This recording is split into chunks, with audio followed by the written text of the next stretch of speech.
Kamusta ka? Kamusta yung kakasal? Anong feeling? Anong nararamdaman mo? Excited. Stress, charot.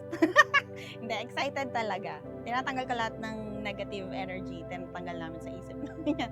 So mainly, really excited and happy. Wala kami 2010 sa work, doon kami nagkakilala.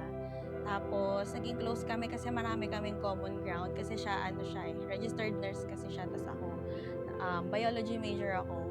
So parang may common ground, and then yung mga interests namin, same. And then eventually naging close kami. Tapos kuya ko talaga siya at first. And then ayun, later on hanggang sa from kuya to love life. So doon nag-start.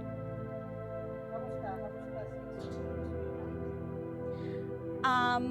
Di kasi talaga kami, pareho kaming ng humor. So some people would think na parang pag nag-uusap kami, parang lagi kaming galit. I guess ganun talaga yung mga Kabiteño, parang laging tunog galit. Pero I could say na sobrang supportive partner niya, very hands-on sa kids, very good father kasi talagang mas hands-on siya sa kids, sa bahay and all. Tapos, he would let me do what I want to do to grow as an individual. He would support me in every aspect sa studies or sa career. So he's really my best friend kasi talagang all out support siya. Never ko siyang naringgan na ng kontra or ng against siya sa mga plans ko if there's any plans I have para sa growth ko and para rin naman sa family.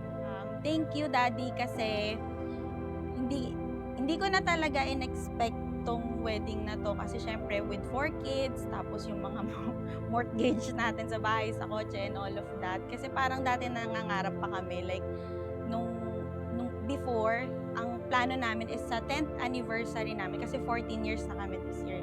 Dati ang pangarap namin sa 10th anniversary, mag-church wedding kami. Eh nung nag-10th anniversary na, ang dami pa rin kailangang i-catch up and all of that.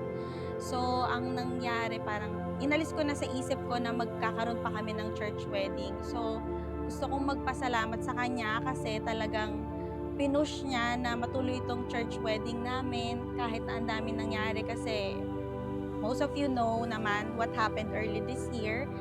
We're also celebrating his life, his second life. So, ang daming crazy things na nangyari this year. So, sobrang salamat. Salamat kasi kahit mahirap. Ano ba yan?